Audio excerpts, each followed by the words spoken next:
नमस्कार दोस्तों, आपका अपना चैनल हिंदी जंक्शन पर स्वागत है। मैं प्रवेश कुमार सिन्हा आप लोगों के बीच उपस्थित हुआ हूं एक और महत्वपूर्ण वीडियो लेकर। अगर आप नए हैं तो चैनल को सब्सक्राइब कर दें, बेल आइकन को दबा दें ताकि आने वाले वीडियो का नोटिफिकेशन आपको मिलता रहे। दोस्तों, जैसा कि आप सभी को पता है कि बिहार स्टेट फर्स्ट पेपर का एग्ज़ाम हो चुका है, तो अब जो है सेकेंड पेपर का एग्ज़ाम होगा जो 15 नवंबर को है। तो उसी से संबंधित जो कुछ टॉपिक बचा हुआ है उसका हम लोग क्लास करेंगे। तो उसी टॉपिक से संबंधित आज एक और महत्वपूर्ण वीडियो लेकर उपस्थित हुए हैं, तो आप लोग अंत तक बने रहिएगा। यहाँ से भी बहुत प्रश्न देखने को मिलते हैं, तो हर एक एग्जाम में एक आध प्रश्न देखने को यहाँ से ज़रूर मिलेंगे। तो ये टॉपिक भी बहुत महत्वपूर्ण हो जाता है। अगर आप किसी भी कंपटीशन का तैयारी कर रहे हैं हिंदी से संबंधित या फिर बीपीएससी 4.0 की कर रहे हैं, तो उसके लिए भी ये वीडियो जो है काफ़ी महत्वपूर्ण है। तो अंत तक बने रहिएगा, चीज़ों को समझिएगा और जो PYQ है, MCQ है, उसको देखिएगा और एक एक प्रश्न को जो है जवाब देने का प्रयास कीजिएगा। तो चलिए देखते हैं आज कौन सा टॉपिक को हम लोग देखने वाले हैं। तो आप देख पा रहे हैं हिंदी गद्य की विधा आलोचना, यानी आज हम लोग हिंदी गद्य की आलोचना विधा को जानेंगे, पढ़ेंगे और इससे संबंधित बिंदुओं को देखेंगे। अगर आप Bihar state paper 2 PGT Hindi की तैयारी कर रहे हैं तो ये वीडियो आपके लिए खास होने वाला है, क्योंकि आपके सिलेबस में लगा हुआ है हिंदी गद्य की विधा आलोचना। तो आलोचना के विकास क्रम को समझेंगे, प्रमुख आलोचक को देखेंगे और कौन से आलोचक किस बात से प्रभावित है, इन सारे बिंदुओं को हम लोग इस वीडियो में देखने वाले हैं। आप लोग वीडियो के एक एक पॉइंट को अच्छे से देखिए, वीडियो के अंत तक बने रहिएगा, क्योंकि इसमें महत्वपूर्ण प्रश्नों को भी संग्रहित किया गया है।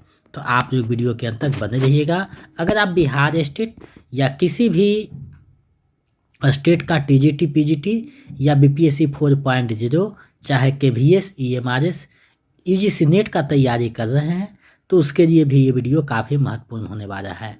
तो आप लोग हिंदी जंक्शन पे अपनी तैयारी को बेहतर कीजिए। इससे पहले वीडियो अगर आप नहीं देखे हैं तो प्लेलिस्ट में लगा हुआ है, जिसका लिंक वीडियो के डिस्क्रिप्शन में आप देख सकते हैं। टेलीग्राम चैनल, व्हाट्सएप चैनल का लिंक है, आप वहाँ से जुड़ सकते हैं। तो हिंदी जंक्शन से जुड़िए। हिंदी जंक्शन मतलब पक्का सिलेक्शन, तो अपना सिलेक्शन को पक्का कीजिए। यहाँ जो भी अभ्यर्थी जुड़ते हैं स्टेट लगभग सभी का क्लियर हो जाता है, तो आप भी जुड़िए। अगर आप सभी का टॉपिक का बाई जो है notes, practice set, previous set पाना चाहते हैं तो हमारे नंबर 7261815307 पे आप 199 रुपया पेमेंट कर दीजिए किसी भी माध्यम से, गूगल पे, फ़ोनपे, पेटीएम, और उसका स्क्रीनशॉट व्हाट्सएप कर दीजिए। तो हम इधर से आपको PDF देंगे जिसको आप अच्छे से कर दीजिएगा। 5 प्रैक्टिस सेट रहेगा, प्रीवियस सेट रहेगा। उन सारी चीज़ों को अगर इन 10 दिनों में भी अच्छे से देख लेते हैं तो आपका रिजल्ट 100% हो जाएगा। तो प्राप्त कीजिए, अपनी तैयारी को बेहतर कीजिए। चलिए बिना देर करते हुए आज देखते हैं हिंदी गद्य की विधा आलोचना को और समझते हैं। तो आप देख रहे हैं आलोचना, यानी आज हम लोग आलोचना विधा को देखने वाले हैं और आलोचना से प्रश्न 1-2 पूछे जाते हैं। तो आपका यहाँ से कुछ प्रश्न कंप्लीट होगा। तो लगभग ये जो है हिंदी साहित्य का अंतिम वीडियो है, यानी इसके बाद व्याकरण के जो 5-7 टॉपिक है उसको हम लोग देख लेंगे। तो हिंदी साहित्य का ये अंतिम वीडियो है। लगभग सभी टॉपिक या लगभग क्या पूरा का पूरा टॉपिक आपका करवा दिया गया है। अगर आप नहीं देखे हैं सभी टॉपिक तो प्लेलिस्ट बना हुआ, आप अपने अनुसार वहाँ से देख सकते हैं और तैयारी को बेहतर कर सकते हैं। तो यहाँ हम लोग हिंदी की जो गद्य विधा है आलोचना, उसी को हम देख रहे हैं। देखिए यहाँ कहा जा रहा है कि आलोचना को समीक्षा भी कहा जाता है। आलोचना का अर्थ किसी कृति के मूल्यांकन से है। मूल्यांकन की प्रक्रिया मुख्यतः 2 पक्षों पर आधारित होती है, सैद्धांतिक और व्यवहारिक। ऐसे प्रतिमानों का निर्माण जिनके आधार पर साहित्य के स्वरूप तथा उससे जुड़े मूल प्रश्नों के साथ किसी कृति के मूल्यांकन को आधार बनाया जाता है, तो उसे सैद्धांतिक कहते हैं। तथा उन प्रतिमानों के आधार पर रचना की विवेचन पद्धति को व्यवहारिक आलोचना कहा जाता है। अब देखिए हिंदी आलोचना के स्तंभ के रूप में रामचंद्र शुक्ल का जो है स्थान श्रेष्ठ साबित होता है। उसी को केंद्र में रखकर अध्ययन की सुविधा हेतु आलोचना को जो है 3 भागों में विभाजित किया जाता है। अब देखिए आलोचना का विभाजन किया गया है शुक्ल पूर्व आलोचना, शुक्ल युग आलोचना और शुक्ल युग। तो ये जो तीनों युग हैं, तीनों युगों में जो है आलोचना को हम लोग देखेंगे। तो सबसे पहले आता है शुक्र पूर्व युग। तो शुक्र पूर्व युग को अध्ययन की सुविधा हेतु दो भागों में बांटा गया है, भारतेंदु युग और द्विवेदी युग। अब दोनों युगों को बारी बारी से हम लोग देखते हैं। तो देखिए, भारतेंदु युग में जो है भारतेंदु हरिश्चंद्र को आधुनिक हिंदी युग का प्रथम आलोचक माना जाता है, यानी भारतेंदु हरिश्चंद्र जो है उन्हें आधुनिक युग का प्रथम आलोचक माना जाता है। आधुनिक हिंदी का प्रथम सैद्धांतिक आलोचना भारतेंदु कृत नाटक को माना जाता है, यानी नाटक नाम से ये आलोचना लिखे हैं। इसमें भारतेंदु ने भारतीय तथा पाश्चात्य नाट्य सिद्धांतों का विश्लेषण किया है।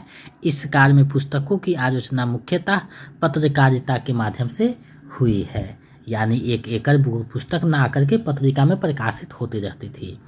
हिंदी की व्यवहारिक समीक्षा की शुरुआत हिंदी प्रदीप पत्रिका में सच्ची आलोचना नामक स्तंभ से 1886 ईस्वी में बालकृष्ण भट्ट ने की, जिसमें राजा श्रीनिवास दास के संयोगिता स्वयंवर की समीक्षा हुई है।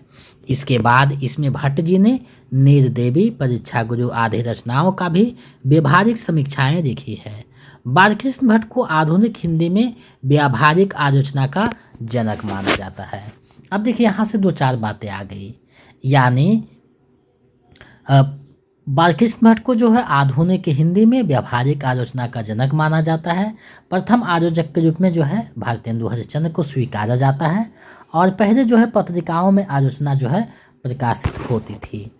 आगे है बद्री नारायण चौधरी प्रेमघन ने आनंद कादम्बनी पत्रिका में 1850 में बाबू गदाधर कृत बंग विजेता नामक बंगला उपन्यास के हिंदी अनुवाद की तथा 1886 में राजा श्रीनिवास का संयोगिता स्वयंवर की आलोचना की। अब देखिए, रामचंद्र शुक्ल लिखते हैं कि समालोचना का सूत्रपात हिंदी में एक प्रकार से भट्ट जी और चौधरी साहब ने ही किया है। ये यहाँ पे स्पष्ट होता है कि रामचंद्र शुक्ल जो है बालकृष्ण भट्ट को और चौधरी यानी बद्री नारायण चौधरी को जो है समालोचना का सूत्रपात मानते हैं। तो ये तो व्यवहारिक चीज़ें हो गई। अब द्विवेदी युग में आते हैं। तो इस युग के जो महत्वपूर्ण आलोचक हैं महावीर प्रसाद द्विवेदी थे। समालोचना समुच्चय नामक शीर्षक से 20 समालोचना का संकलन 1930 में प्रकाशित किया। इन्होंने सैद्धांतिक पक्ष में इतिवृत्तात्मकता और नैतिक आदर्शवादी मान्यताओं को अधिक महत्व दिया है। द्विवेदी जी को प्रथम युगवादी आचार्य माना जाता है, यानी द्विवेदी जी जो है प्रथम युगवादी आचार्य हैं।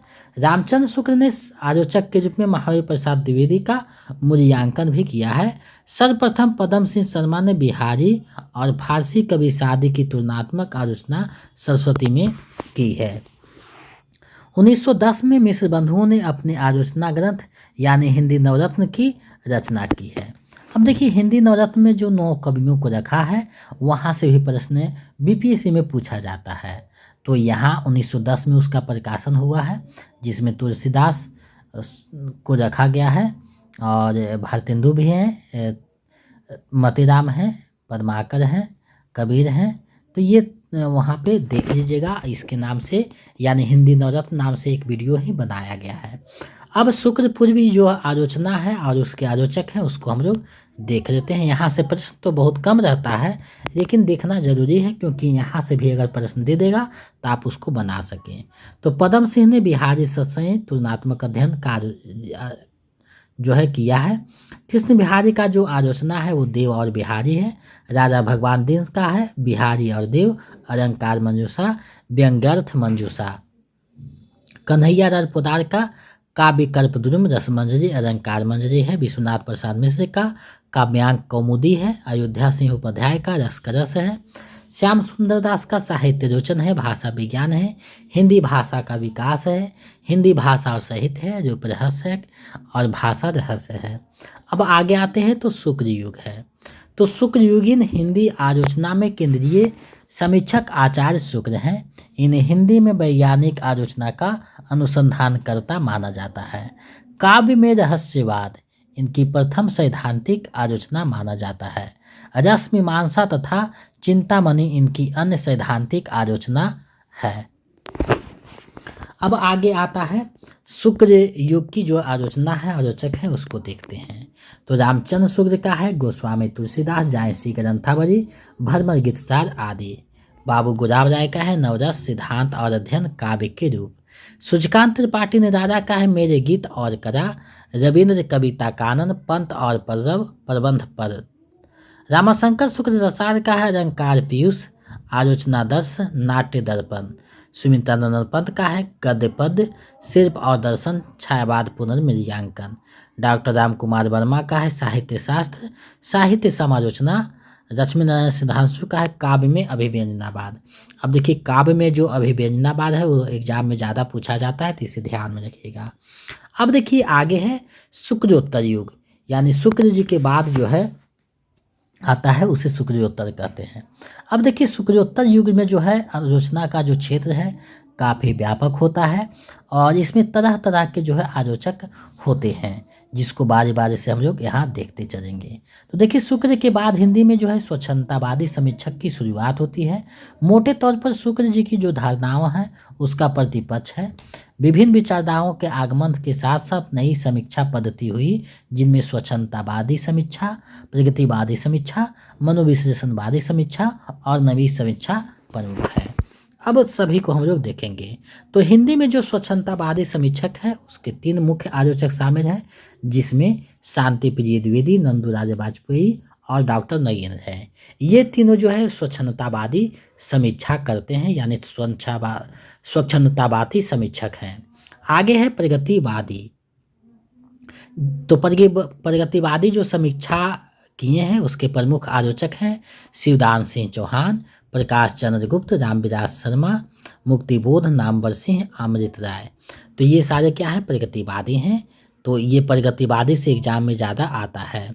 उसके बाद हिंदी में जो है मनोविश्लेषणवादी आलोचक हैं, जिसके जनक ईराचंद जोशी को माना जाता है। तो प्रमुख जो मनोविश्लेषणवादी है इसमें ईराचंद जोशी हैं, अज्ञे हैं, देवराज उपाध्याय है और डॉक्टर नगेंद्र हैं। ये जो चारों है ये मनोविश्लेषणवादी है। और अंत में आते हैं नई समीक्षा के सक्रिय आलोचक, जिसमें लक्ष्मीकांत वर्मा है, विजय देव नारायण शाही है, धर्मवीर भारती है, रामस्वरूप चतुर्वेदी है। तो ये जो प्रमुख आलोचक हैं सभी का आलोचना भी है, जिसको हम लोग यहाँ देखते चलेंगे। तो आप लोग वीडियो के अंत तक बने रहिएगा। आज का टॉपिक ज़्यादा लंबा नहीं होगा लेकिन ज़रूरी है। और एक चीज़ बता देना चाहते हैं कि अगर बिहार स्टेट पेपर 2 में आप अच्छे से मेहनत कर देते हैं तो आपका लगभग 60% बीपीएससी का तैयारी यहीं से हो जाता है। तो जितना ज़्यादा यहाँ पढ़िएगा उतना जो है आपके लिए बीपीएससी 4.0 में हेल्पफुल साबित होगा, मदद साबित होगा। तो आप अपने अनुसार चीज़ों को देखिए। जो टॉपिक ज़्यादा है वो कठिन है उसको 2 बार देख लीजिए और रिवीजन करते रहिए। समय आपके पास अब मात्र 14 दिन बचा हुआ है। तो इन 14 दिनों में आपको जो है बेहतर करना है। तो एक दिन तो आने जाने में परेशान हो जाइएगा, तो मुश्किल से 10-12 दिन बचा हुआ है। तो ये जो 10-12 दिन है उसको आप लोग बेहतर कीजिए और अच्छे से जो है तैयारी में लगे रहिए। अब देखिए नंदूलाल वाजपेयी का है साहित्य का आधुनिक युग, आधुनिक साहित्य सृजन और समीक्षा, नए साहित्य नए प्रश्न। डॉक्टर नगेंद्र का है सांकेतिक अध्ययन, नई समीक्षा नए संदर्भ। कामायनी के अध्ययन की समस्याएं, भारतीय काव्य शास्त्र की भूमिका, साहित्य का समाज शास्त्र। हजारी प्रसाद द्विवेदी का है सुर साहित्य, कबीर, कालिदास के राजित योजना, सहज साधना। डॉक्टर देवराज का है छायावाद का पतन, आधुनिक समीक्षा। डॉक्टर देवराज उपाध्याय का है साहित्य का मनोवैज्ञानिक अध्ययन। ईराचंद जोशी का है साहित्य सर्जन, विवेचना, विश्लेषण, देखा परखा। नरेंद्र विलोचन शर्मा का है साहित्य का इतिहास दर्शन, छायावाद और प्रगतिवाद। जैनेन्द्र कुमार का है कहानी, अनुभव और शिल्प। प्रेमचंद एक कृति व्यक्तित्व। राम कुमार वर्मा का है कबीर का रहस्यवाद, साहित्य समालोचना। शांति प्रिय द्विवेदी का है हमारे साहित्य निर्माता, कवि और काव्य, युग और साहित्य। रामधारी सिंह दिनकर का है काव्य की भूमिका, शुद्ध कविता की खोज। तो इतने जो आलोचक हैं उसको सिर्फ आपको 1-2 बार देख लेना है, याद नहीं करना है। याद कभी हम करने के लिए आपको नहीं बोलते हैं, जब भी बोलते हैं तो आपको 1-2 बार देखना है, रिवीजन करते रहना है, आपका चीज़ें जो है स्पष्ट हो जाएगा। रामविलास शर्मा का है साहित्य और संस्कृति, प्रगतिशील साहित्य की समस्याएं, आस्था और सौंदर्य। निराला की साहित्य साधना, नई कविता और अस्तित्ववाद। मुक्तिबोध का है कामायनी एक पुनर्विचार, नई कविता का आत्मसंघर्ष, नए साहित्य का सौंदर्य शास्त्र। शिवदान सिंह चौहान का है साहित्य की परख, हिंदी साहित्य का 80 वर्ष, साहित्य की समस्याएं। अमृतराय राय का है नई समीक्षा, विचारधारा और साहित्य। लक्ष्मीकांत वर्मा का है नई कविता के प्रतिमान, नए पुराने निकष। विजय देव नारायण शाही का है रघुमानव के बहाने, हिंदी कविता पर एक बहस। साहित्य और साहित्यकार का उत्तरदायित्व, जायसी। नामवर सिंह का है इतिहास और आलोचना, कविता के नए प्रतिमान, दूसरी परंपरा की खोज, आलोचक के मुँह से।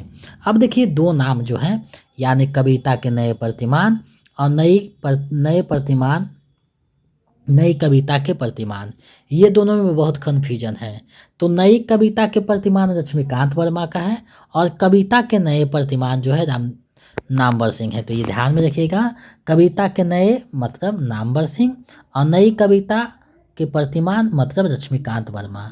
तो आगे नई आ जाएगा तो लक्ष्मीकांत हो जाएंगे और आगे जो है कविता आ जाएगा तो नामवर सिंह है। तो ये ध्यान में रखिएगा, यानी कि लक्ष्मीकांत वर्मा का नई कविता है और नामवर सिंह का कविता के नए प्रतिमान है। तो ये ध्यान में रखिएगा।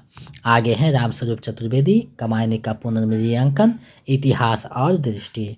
अंत में है धर्मवीर भारती, साहित्य और मानव मूल्य, प्रगतिवाद, एक समीक्षा। अब देखिए यहाँ तो ये मुख्य समीक्षक थे, अब कुछ और समीक्षाएं लिखी गई है जिसमें स्त्री विमर्श है। तो स्वतंत्र युग के बाद जो है हिंदी आलोचना में स्त्रियों के हक के लिए पुस्तकें लिखी गई, जिसमें स्त्रियों ने अपनी लेखनी से समाज का दोहरा रूप सामने लाकर अपना अधिकार मांगा, जो आगे चलकर स्त्री विमर्श के नाम से जाना गया। महिला के साथ साथ पुरुष रचनाकार भी शामिल है स्त्री विमर्श में, जिसमें प्रभा खेतान है, उसका रचना है उपनिवेश में स्त्री। अनामिका का है स्त्रीत्व का मानचित्र, स्त्री विमर्श का रोक पक्ष। नासिरा शर्मा का है औरत के लिए औरत। रमनिका गुप्ता का है स्त्री मुक्ति संघर्ष और इतिहास। मैत्रेयी पुष्पा का है खुली खिड़कियाँ, सुनो मालिक सुनो, तब्दील निगाहें। तो तब्दील निगाहें एग्जाम में ज़्यादा देखने को मिलता है। ममता कारिया का है खाँटी घरेलू औरत। गीताश्री का है नागपाश में स्त्री। कात्यायनी का है दुर्गद्वार पर दस्तक। मृणाल पांडे का है परिधि पर स्त्री, जहां औरतें गढ़ी जाती है। स्त्री देश की राजनीति से देह की राजनीति तक। अब स्त्री विमर्श के बाद आता है दलित विमर्श, यानी दलितों ने अपने हक के लिए जो है पुस्तकें लिखी और उसका आलोचना भी किया है। तो उनके जो दुर्व्यवहार जो हुआ है उस पर पुस्तकों का जो चित्रण किया है तो दलित विमर्श के नाम से जाना गया है। अब जो है उसके आलोचक और आलोचना को देखते हैं। तो यहाँ देखिए है कंवर भारती का दलित विमर्श की भूमिका। माता प्रसाद का है हिंदी काव्य में दलित काव्यधारा, अंतहीन बेड़ियाँ। जयप्रकाश करदम का है दलित विमर्श साहित्य के आईने में जाति एक विमर्श।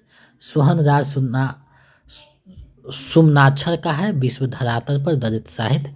ओम प्रकाश वाल्मीकि का है दलित साहित्य का सौंदर्य शास्त्र।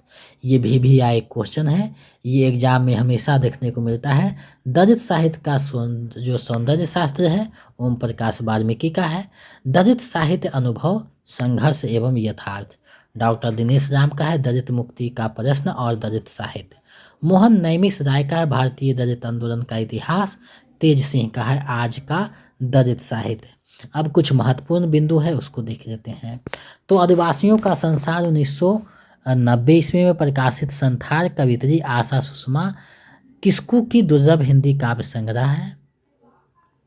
डॉक्टर नामवर सिंह को उनकी आलोचनात्मक कृति कविता के नए प्रतिमान के लिए साहित्य अकादमी पुरस्कार दिया गया। हजारी प्रसाद द्विवेदी ऐतिहासिक सांस्कृतिक चेतना संपन्न मानवतावादी आलोचक हैं।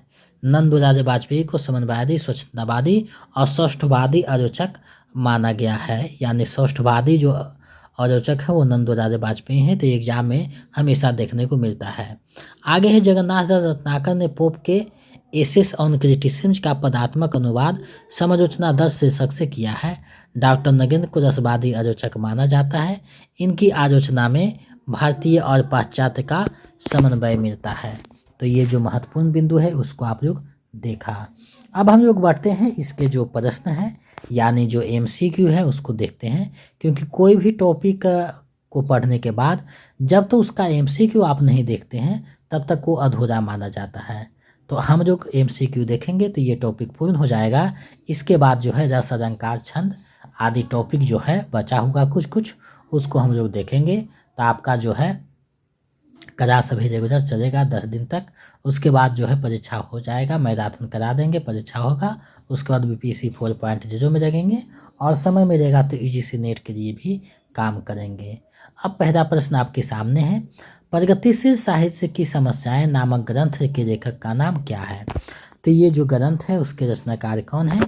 तो ये जो है रामविलास शर्मा जी का है। विकल्प ग सही हो जाएगा। तो आपका जो एग्ज़ाम होगा वो CBT मोड में होगा, 4 विकल्प होंगे, तो ये ध्यान दीजिएगा और अच्छे से एग्ज़ाम दीजिएगा, कंप्यूटर पे अभ्यास कर दीजिएगा। डॉक्टर नामवर सिंह को उनकी किस कृति के लिए साहित्य अकादमी पुरस्कार दिया गया? तो कविता के नए प्रतिमान के लिए दिया गया। विकल्प ग सही हो जाएगा। आगे निम्नलिखित में कौन मार्क्सवादी आलोचक है? तो देखिए मार्क्सवादी आलोचक का अगर जब भी नाम लीजिएगा तो रामविलास शर्मा, नामवर सिंह और शिवदान सिंह चौहान तीनों आ जाएंगे। तो विकल्प घ जो है सही हो जाएगा। आलोचक के मुख से किस आलोचक के व्याख्यानों का संकलन है? तो ये जो संकलन है ये नामवर सिंह का है, आलोचक के मुख से। तो विकल्प ग जो है इसका सही आंसर हो जाएगा। आप लोग वीडियो के अंत तक बने रहिएगा। दलित साहित्य का सौंदर्य शास्त्र नामक कृति के लेखक कौन है? तो ये जो है ओम प्रकाश वाल्मीकि का है। इनका जूठन जो आत्मकथा है काफ़ी प्रसिद्ध है। नेक्स्ट है द स्त्री विमर्श पर आधारित तब्दीली निगाहें किस लेखिका की कृति है? तो तब्दीली निगाहें, जो तब्दील निगाहें हैं वो किसकी रचना है? तो ये जो है मैत्रेयी पुष्पा जी का है। एग्जाम में बराबर देखने को मिलता है, भी आई है, तो ये ध्यान में रखिएगा। विकल्प ख सही हो जाएगा। आगे है मुक्तिबोध की प्रतिबंधित रचना का नाम उल्लेख कीजिए। तो जो प्रतिबंधित रचना इनका है वो है भारत इतिहास और संस्कृति। विकल्प ग सही हो जाएगा। कभी नई कविता में मुक्तिबोध की स्थिति वही है जो छायावाद में निराला की थी। उपयुक्त कथन किसका है? तो ये जो कथन है ये डॉक्टर नामवर सिंह का है। विकल्प ख सही हो जाएगा। जिसके पास उच्च कोटि के विचार नहीं, भावावेश नहीं, यथार्थ का गहरा ज्ञान नहीं, वो कला को निखारने की कोशिश करके उत्कृष्ट साहित्य नहीं रच सकता। उपयुक्त कथन किस आलोचक का है? तो ये जो कथन है ये कोई और नहीं रामविलास शर्मा का कथन है। विकल्प क सही हो जाएगा। अब देखिए उनकी कृतियों के साथ सुमेलित नहीं है वो आपको देखना है। तो इसको अगर आप अच्छे से देख रहे हैं तो लक्ष्मीकांत वर्मा का नई कविता के प्रतिमान है। देवराज का जो है छायावाद का पतन है, तो ये तो नहीं है। रामविलास शर्मा का आस्था और सौंदर्य है, तो ये तो सही है। तो विकल्प ख सही हो जाएगा, ये सही नहीं है।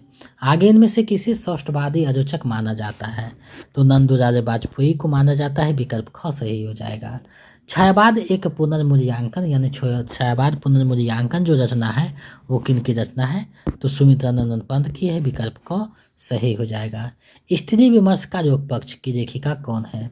तो स्त्री विमर्श का जो रोग पक्ष है वो अनामिका की रचना है, यानी विकल्प क सही हो जाएगा। चलिए आगे बढ़ते हैं। इनमें से कौन रामविलास शर्मा का आलोचनात्मक ग्रंथ नहीं है? तो रामविलास शर्मा का अगर आलोचनात्मक ग्रंथ देखते हैं तो आस्था और सौंदर्य, नई कविता और अस्तित्ववाद, साहित्य और संस्कृति, ये तीनों उन्हीं का रचना है। तो विकल्प घ सही हो जाएगा। इनमें से सभी। नई समीक्षा नए संदर्भ के रचनाकार कौन है? तो ये जो है इस वीडियो का अंतिम है और ये जो आलोचना है ये डॉक्टर नामवर सिंह का है। विकल्प ग सही हो जाएगा। तो आज हमने आपको हिंदी गद्य की विधा आलोचना को बताने का एक छोटा सा प्रयास किए हैं। कहाँ तक सफल हुए हैं ये आपका रिजल्ट बताएगा और हमें पूरा विश्वास है कि आप सबको जितना पढ़ाया गया है अगर टॉपिक वाइज उतना रिवीजन कर देते हैं तो उससे ज़्यादा एग्ज़ाम में कुछ भी नहीं आएगा। आप हंसते हंसते एग्ज़ाम देख दीजिएगा और अंत में क्वालिफाई कर जाइएगा। यही जो है हिंदी जंक्शन की पहचान है। तो आप लोग हिंदी जंक्शन पे बने रहें। अगर आप चाहते हैं कि सभी क्लास का PDF प्राप्त हो, प्रैक्टिस सेट प्रीवियस सेट प्राप्त हो, तो आप हमारा नंबर 7261 81 53 07 7261 81 53 07 इस पे आप 199 रुपया पेमेंट कर दीजिए। गूगल पे, फ़ोन पे, पेटीएम किसी भी माध्यम से और उसका स्क्रीनशॉट व्हाट्सएप कर दीजिए तो हम इधर से आपको PDF उपलब्ध करवा देंगे, जिसको आप 1-2 बार पढ़ लीजिएगा, आपका रिजल्ट लगभग हो जाएगा। तो आप लोग चैनल पे बने रहें। हिंदी जंक्शन पे आप सभी का इतना देर तक बने रहने के लिए बहुत बहुत धन्यवाद। अगर नए हैं तो चैनल को सब्सक्राइब करके बेल आइकन को दबा दें ताकि नोटिफिकेशन मिलता रहे। तो मिलते हैं नए वीडियो में। आप लोग हिंदी जंक्शन पे अपने तैयारी को करते रहें। हिंदी जंक्शन मतलब पक्का सिलेक्शन, तो अपना सिलेक्शन को पक्का कीजिए। आज के लिए बस इतना है। जय हिंद।